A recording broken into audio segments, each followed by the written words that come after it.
నాయకుడు డాక్టర్ నరేష్ గారితో మాట్లాడదాం. నరేష్ గారు, అసెంబ్లీ ఎన్నికల్లో చూస్తేనేమో సెకండ్ ప్లేస్, పార్లమెంట్ ఎన్నికల్లో చూస్తే థర్డ్ ప్లేస్కి వెళ్ళిపోయినటువంటి బీఆర్ఎస్ మళ్ళీ పూర్వ వైభవం రావాలంటే మీ ముందున్నటువంటి బీజేపీని దాటి మీరు ముందుకు రావాల్సి ఉంటుంది. కానీ ఇక్కడ చూస్తే మీరు కాంగ్రెస్ పైన ఎదురుదాడి చేస్తున్నటువంటి ఆ స్థాయిలో బీజేపీ పైన ఎదురుదాడి లేదు. ఎందుకంటారు? రీజన్ ఏంటి? డెఫినెట్గా అండి, రాష్ట్ర ప్రభుత్వం మీద ఫస్ట్ రాష్ట్ర సంక్షేమం ముఖ్యం కాబట్టి, రాష్ట్రంలో వాళ్ళు ఇచ్చిన హామీలు నిలబెట్టుకోవాలి కాబట్టి రాష్ట్ర ప్రభుత్వం మీదే మొదటిగా ఉంటుంది కదండి. రోజా గారు, మీరు తెలియని చెప్పండి, సీనియర్ జర్నలిస్ట్ గా మీరు ఒక ఆలోచన చేయండి. రాష్ట్ర ప్రభుత్వం మీద కేంద్ర ప్రభుత్వంతో మేము అడగట్లేదు, మేము ఫైట్ చేయట్లేమని చెప్పట్లేము. డెఫినెట్ గా రాష్ట్ర ప్రభుత్వం మీద వాళ్ళు ఏదైతే హామీలు ఇచ్చారో, వాళ్ళ ఎలక్షన్లు అయితే ఏమైతే మేనిఫెస్టోలో పెట్టారో, ఏ డేట్ అయితే కట్ ఆఫ్ డేట్ పెట్టారో, ఎన్ని రోజుల్లో చేస్తామని చెప్పి వాళ్ళు చెప్పారో వాటిని డిమాండ్లు నెరవేర్చమని చెప్పి చెప్తా ఉన్నాం.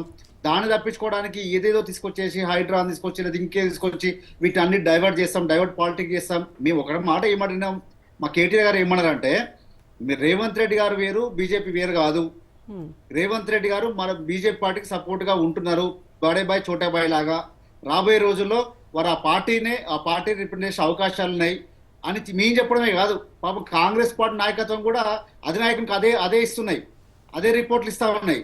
వాటిని డైవర్ట్ చేయడం కోసం ఇప్పుడు కొత్త నాటకం ఏం ఆడుతా ఉన్నారు, మీరు పోటీలో పెట్టలని చెప్పి మాట్లాడుతా ఉన్నారు. ఎస్, నేను అడిగిన మాట కాదు, బీజేపీ వెంకరెడ్డి అన్న అడిగిండు. ఏం అడిగిండు?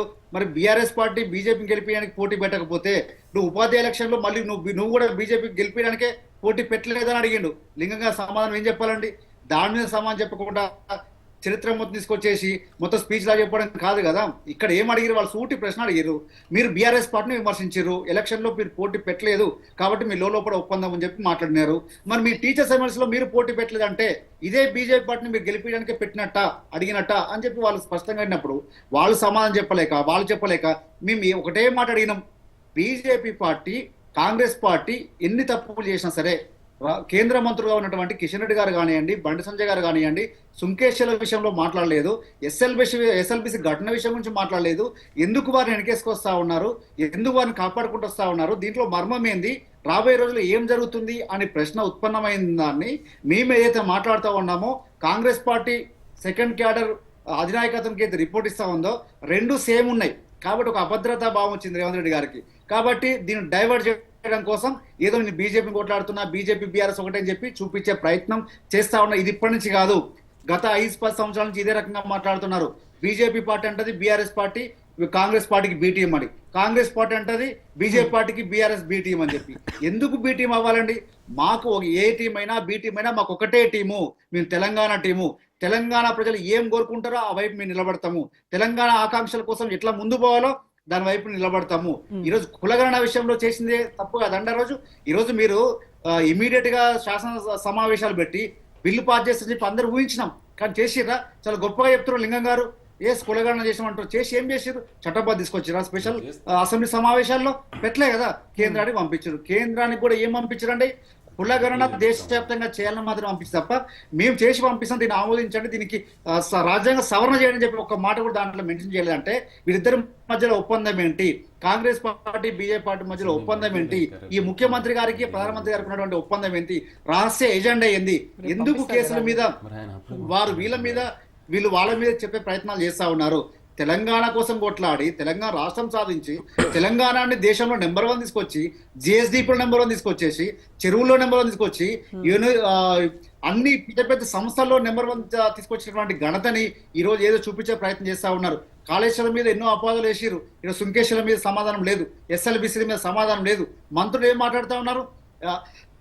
అక్కడ జరిగిన ప్రమాదం జరిగితే కేసీఆర్ గారు ఎందుకు అసెంబ్లీకి రావట్లేదో, ఎందుకు బయట రావాలని మాట్లాడుతూ ఉన్నారు. అర్థం ఉందా అండి? మంత్రులు మాట్లాడాల్సిన మాటలేనా అవి? ఇంతకుముందు శ్రీధర్ బాబు గారు ఏ రకంగా విషయం లేకుండా, సబ్జెక్ట్ లేకుండా మాట్లాడుతుందని చెప్పి వెంకరెడ్డి గారు అన్నట్టే మంత్రులు అందరూ అదే విధంగా ఉన్నారు.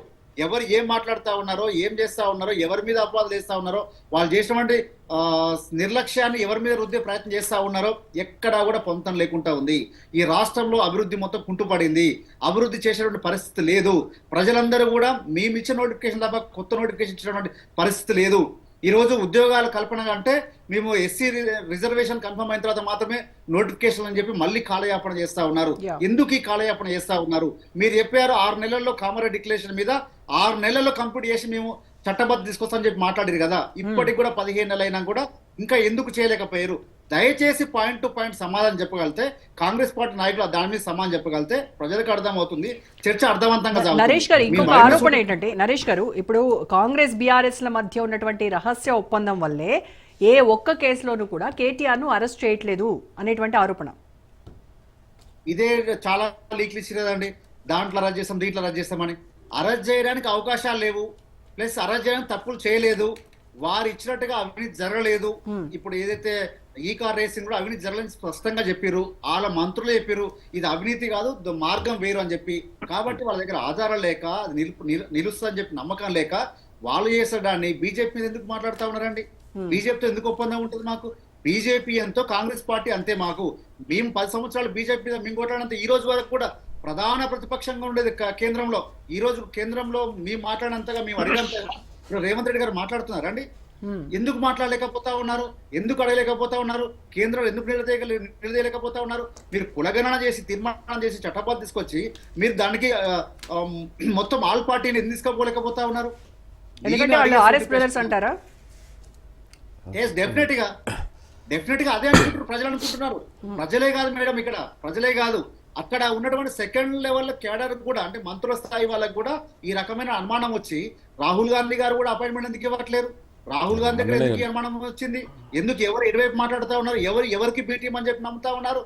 ఆ నమ్మకాన్ని పక్కదోవ పట్టించడానికి, ప్రజల్ని కొంచెం కన్ఫ్యూజ్ లో తీసుకోవడానికి, కన్విన్స్ చేయలేక కన్ఫ్యూజ్ చేద్దామని ఒక ఉద్దేశంతో ఈ రోజు బీఆర్ఎస్ కు బీజేపీకి మూడిపెట్టి చూపించే ప్రయత్నం చేస్తా ఉన్నారు.